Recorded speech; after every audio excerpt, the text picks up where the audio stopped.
In case you missed it, Marines in One Piece have bounties now. That's thanks to Mihawk's and Crocodile's newly formed cross-guild organization that pulled the ultimate Uno reverse card and is now putting money on the heads of Marines. So let's try and predict what the bounty of the top level Marines will be. Starting with Luffy's grandfather, Vice Admiral Monkey D. Garp, known as the hero of the Marines. How much is he worth? Garp is one of the oldest still active Marines. However, no one would make the mistake to underestimate this man even now. As father of the world's most wanted criminal, Monkey D. Dragon, and grandfather of the current Yonko and future pirate king, Monkey D. Luffy, it's no big surprise that Garp used to be one of the strongest Marines in history. He and Fleet Admiral Sengoku were the faces of the Marine forces during the legendary era of the likes of Goldie Roger, Whitebeard, and Roxy Zebek. The only reason that Garp stayed only at Vice Admiral level was because he repeatedly refused a promotion to either Admiral or Fleet Admiral. And that's because in these positions you are basically at the direct disposal of the Celestial Dragons, the corrupt ruling class of One Piece that Garp himself despises. During his prime, Garp regularly clashed with the strongest pirates in One Piece history and was respected by all of them. Not only did he train Luffy as a kid, but he also trained the current generation of elite marine fighters such as Aokiji, and even though Garp is serving in more of an advisory position at this point, we can assume that he is still one of the most powerful Marines in existence. After all, during the war at Marineford, Sengoku had to actually stop him from attacking Akainu, seemingly genuinely worried that Garp would kill the strongest admiral after he killed his grandson Ace. So what's this man's bounty going to be like? Now, we haven't actually seen any of the Marine bounties officially yet, so there's nothing that we can anchor our estimate to right now. It seems that instead of a number like in the pirate bounties, the Marine bounty amounts are indicated by these symbols. And the ones we've seen so far are either 2 stars, 3 stars, or a crown. Now, I would assume that each symbol corresponds to either a certain Marine rank or a certain amount of money, like a star is a captain or a star is 100 million berries. We also have no idea how much money Crocodile and Mihawk actually have to finance all these Marine bounties in the first place. It could be a lot less than regular pirate bounties, given that the world government has massive financial resources. However, we also know that the Cross Guild has a lot of backing from the criminal underworld in One Piece, so I think for the sake of this video, let's just assume that Buggy, Mihawk, and Crocodile have a lot of free cash flow that they have allocated to this project. And so I also want to assume that Marine bounties and pirate bounties are on the exact same level. That makes them a lot easier to deduce and compare as well. For Garp, that means that as a legend of the Marines who could fight with the likes of Roger, Whitebeard, and Rox, he would absolutely be in the top tier of Marine bounties. So if we compare him to the bounties of all these legends, if I was Crocodile, I think it would be fair to give Garp a 3 billion berry bounty, the same as his grandson Luffy has currently. I think that reflects his power and former glory, but at the same time also factors in that he has grown old and only receives this first bounty now at 78 years old. And in terms of the Cross Guild posters, this could be 3 crowns, for instance, 1 crown for each 1 billion berries. Now, in contrast to a legend like Garp, what would be the bounty of someone a lot lower, like Luffy's former Marine rival, Smoker? The reason I find him extremely interesting as an example here is because Smoker went from a character far more powerful than Luffy to the point where none of the Straw Hats could actually touch him, to a Marine that we all would see as relatively weak, especially after he got completely humiliated by Doflamingo on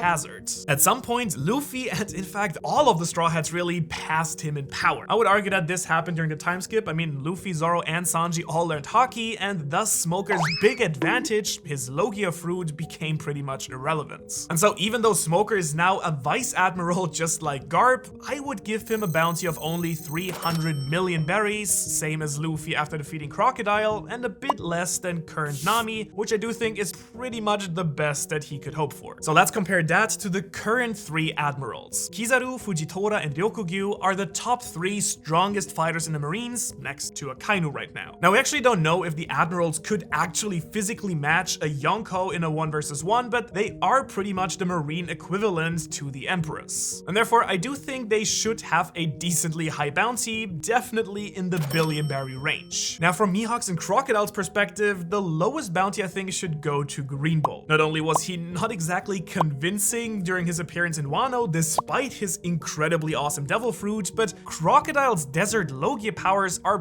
pretty much Green Bull's exact weakness. So overall, he is probably the admiral that Cross Guild needs to be the least worried about. Since he is an active admiral though, I would give him a higher bounty than Garb, but a lower one than, let's say, Blackbeard. So 3.5 billion berries seems like a pretty good number here. Kizaru is a very different beast. Despite his apparently lazy attitude, he is always eager to face the strongest opponents possible all on his own. And we've already seen multiple times just how devastating and effective he can truly be. So 3.8 billion berries sounds like a pretty good fit for him. And so now you might be surprised that Fujitora gets my highest bounty out of all three of the admirals. But remember that he was the one who got rid of the warlord system in the first place and immediately started a hunt for Crocodile, Mihawk, and Co. So out of all the Marines, for sure he will be the most focused on this new group formed by exclusively former warlords and thus poses the biggest threat for Cross Guilds. So I would say if you take down Fujitora, you get 4 billion berries. Alternatively, if you subscribe to this channel, you get fresh, high-quality One Piece content every single week. And moving on to the only character that has had an even more impressive glow-up than Luffy throughout One Piece. The very first friend, in fact, that he makes in the story, Kobe. Now, Kobe might not seem like a major threat at first glance, but that's because you know him as a friend and ally of Luffy. Actually, more fanboy than friend really. But from an outsider perspective, Kobe grew from a tiny 12-year-old looking guy into a full-grown man in just 2 years. This man went from sweeping decks to a full-blown Marine captain in record time. He's been personally trained by Garb, who, as you know, trained the likes of Aokiji. He has mastered Haki, the techniques of the 6 powers, and is part of the secret Marine organization Swords. On top of that, Crocodile, Mihawk, and Buggy all three saw Kobe standing up to Akainu during the Marineford War, and they saw Shanks protecting him. And they might also well know that he is aiming to become an admiral himself. So I think it's more than reasonable to give Kobe, the hero, a bounty of at least 500 million berries for his fast rise through the ranks. His body Helmeppo, meanwhile, I would give 250 million maybe, a bit less than Smoker. Next we have one of the most mysterious characters in the series, Kong. In case you don't know who that is, it's because there's barely anything that we know about this character, even though he is technically the most important Marine in One Piece. During Garb's and Sengoku's era, he was the previous Fleet Admiral, which is the highest rank in the Marines, until he got promoted. To what you ask? Well,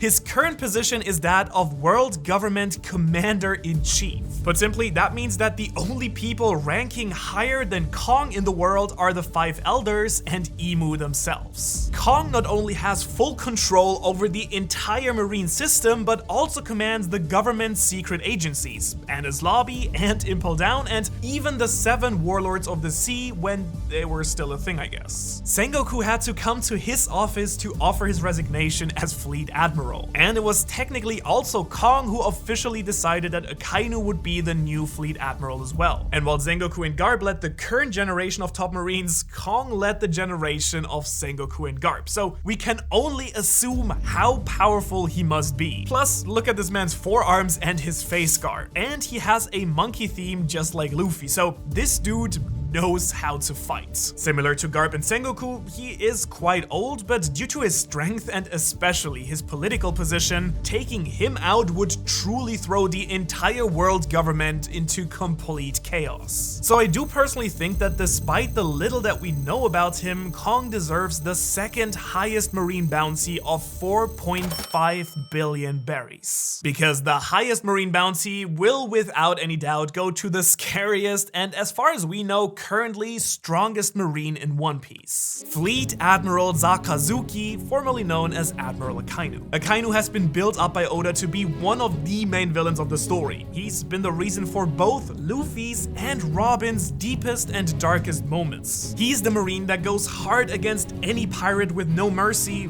no matter the circumstance, and as we know, he does have the power to back that up as well. As the current Fleet Admiral, he is the head of the Marine forces, and even though Kong is above him in rank technically, the story suggests that currently there is no Marine that is more powerful than him. And so, as the biggest threat to Cross Guild and pirates in general, if we're being honest, Akainu deserves the highest bounty out of all the Marines. I'm incredibly curious to find out how the Cross Guild bounty system actually works and how much each Marine will be worth. But in the context of this video, I think Akainu deserves a 4.8 billion berry bounty. And with that, he would also make it into the top 5 of the highest pirate bounties as well. If you want to know who is above him and all remaining official 1 billion plus berry bounties, you can watch that video right here.